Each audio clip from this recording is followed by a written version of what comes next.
Assalamualaikum warahmatullahi wabarakatuh. Salam sejahtera, salam sehat untuk kita semua. Apa kabar teman-teman? Semoga teman-teman semua bersama seluruh keluarga dalam keadaan baik-baik saja, dimudahkan rezeki, selamat beraktivitas, tetap semangat. Dan kita bicara sekarang tentang Ole Romani, pemain yang mengalami cedera di Piala Presiden kemarin, kemudian dia harus bisa menjalani di meja operasi.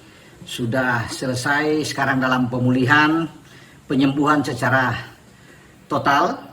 Dan oleh kabar terakhir menyatakan bahwa dia pingin untuk bisa bermain bersama dengan timnas kita di putaran keempat Piala Dunia zona Asia di grup B, karena kita tahu juga bersama kita akan menghadapi Arab Saudi tanggal 8 dan tanggal 11, kemudian kita akan menghadapi Irak di Jeddah. Dan ini tentunya menjadi kabar bagus ya, jika benar-benar Ole akan tampil bersama dengan kita, karena memang kalau bisa melihat masalah kita ada di lini serang, lini depan yang dianggap sangat mandul. Ole sudah mencetak 3 gol dalam 4 penampilan terakhir dia bersama dengan tim Garuda, dan ini yang menjadi semacam kekuatan buat kita di lini serang. Memang kita punya Ramadan Sananta yang saat ini bermain di Brunei, apalagi sudah dengan kedatangan Mauro Silstra, pemain dari FC Volendam yang juga sudah ikut bermain, sudah ada debut dia di FIFA Matchday ya, menghadapi Cina Taipei atau Taiwan dan Lebanon.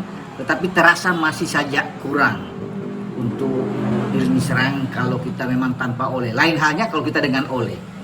Nah, lewat ketua umum kita tahu bersama juga, ketua umum sudah mengatakan bahwa Ole sempat berkomunikasi ya chat lah ya, WA ke Patrick Kluivert sebagai pelatih kepala bahwa dia ingin katanya bermain di tim nasional ya, tetapi memang belum bisa dikonfirmasi lebih lanjut ya, apakah ini bisa tersedia dalam waktu ya tidak kurang dari sebulan ketika sampai di tanggal 8 Oktober ya, 2025, di mana kita akan bertarung untuk 2 pertandingan saja putaran keempat. Tapi memang banyak yang berharap, doa-doa dari masyarakat pencinta sepak bola bahwa semoga Ole ini cepat pulih, sembuh total, dan dia bisa bersama dengan tim kita. Itu harapan yang dikemukakan terus. Saya juga mengharapkan dia bisa tampil. Nah, ketika Ole menyatakan bahwa dia ingin main, tentunya dia punya keyakinan bahwa penyembuhan dia berjalan dengan baik ya, sangat cepat, dan itu semangat itu yang menopang dia ya, untuk bisa mempercepat pemulihan dia. Dan kalau dia sudah menyatakan bahwa dia ingin, dia berasa, karena dia yang lebih tahu ya, tentang kondisi dia ya, untuk bagaimana bisa cepat recovery dan bermain bersama dengan timnas. Tetapi ketua umum Pak Erik belum memang menjamin hal ini, karena harus dilihat dengan tim dokter yang harus bisa menyatakan dia benar-benar sembuh. Terus dipantau oleh tim dokter dari Oxford United ya, untuk bisa melihat perkembangan progres dari Ole Romani dalam hal dia setelah pasca operasi ini, apakah betul-betul dia siap untuk bermain. Kalau saat ini mungkin dia sudah mulai ya berjalan ya, untuk bisa biar lebih enak ya bagi Ole Romani.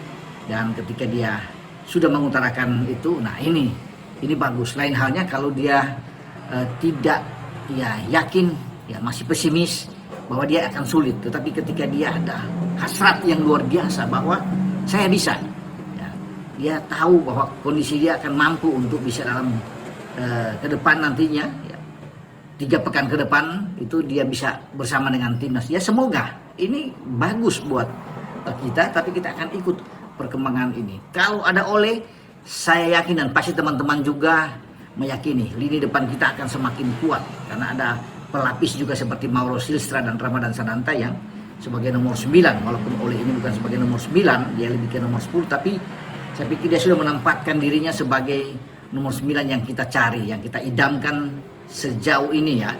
Dan kedalaman skuad kita semakin tebal, semakin oke jika Ole itu tampil di putaran keempat. Jadi di depan itu akan mantap kalau bisa dikatakan. Miliano ada di kanan, dan Ragnar jika sudah oke, kemarin Ragnar tidak dimainkan sama sekali dalam 2 pertandingan. Ini sepertinya disimpan ya oleh Patrick Kluivert, menjaga kebugaran dari Ragnar yang baru sembuh setelah begitu panjang dia istirahat dengan sakit dia yang seperti misterius ini. Tapi dia sudah ada, itu kan sudah bagus. Dan Patrick Kluivert mungkin saja ya ingin memainkan dia, tenaga dia betul-betul full untuk fokus di putaran keempat. Nah, ini baik. Ketika Ragnar bermain, Ole Ada dan Miliano akan menjadi sebuah kombinasi yang sangat bagus di lini serang kita. Dan ini yang kita butuhkan untuk bisa menjebol gawang Arab Saudi juga dengan Irak. Karena kita perlu pemain-pemain depan yang sangat cepat, ya, punya naluri besar dalam hal mencetak gol dan penyelesaian akhir yang paling utama yang selama ini menjadi masalah buat kita. Tapi kalau atau seandainya Ole ada, nah ini akan tentunya lebih menakutkan, lebih mengerikan di lini serang kita. Karena Patrick Kluivert kita saksikan bersama sudah mengubah dari cara bermain dari 3-4-3 sebelumnya. Sekarang dia sudah yakin firm benar dengan 4 back flat di belakang. Artinya 4-2-3-1, pola yang dia akan kembangkan terus. Dan itu yang dicoba dalam 2 FIFA Matchday kemarin melawan Taiwan dan juga Lebanon. Dan berjalan dengan baik. Ya, ada beberapa memang di posisi-posisi tertentu yang dia coba untuk bisa dia matangkan. Ya, bagaimana dia mencoba Dean James menjadi pemain utama lawan Lebanon, bermain sangat bagus di posisi kiri, mendorong Calvin Verdong bermain sebagai gelandang bertahan untuk mengantisipasi Tom Hai ya di tengah, dan Tom Hai kan masuk di babak kedua. Verdong menjalankan tugas dengan baik bersama dengan Joe Belupesi. Sementara di 2 center back, Kapten Jai Ises bersama dengan Kevin Dix dicoba di situ dan berjalan dengan bagus. Jakob ya yang di Malut United itu bermain lebih ke depan sebagai sayap yang ada di kanan, tarik di belakang bermain di bek kanan dan bermain sejauh ini oke. Jakob dalam 2 pertandingan 2 kali masuk di starting 11 ya bersama dengan penjaga gawang Emil Audero. Jadi saya pikir kalau ini yang tergambar pasti Jakob akan bermain di posisi kanan, akan bagus ya. Dengan komposisi seperti ini ditambah dengan yang saya bilang tadi itu, dengan kehadiran Ole, ada Miliano di kanan dan juga dengan Ragnar, maka komposisi di starting 11 semakin oke ya. Makanya kita berharap bahwa pemulihan Ole itu cepat sesuai dengan keinginan dia, hasrat dia untuk bisa bermain di timnas. Dan tentunya Ole meyakini bahwa dia akan bisa sampai bermain di putaran keempat. Itu yang kita inginkan bersama-sama. Dengan saya, Bung Ropan berbicara soal Ole Romani. Ciao.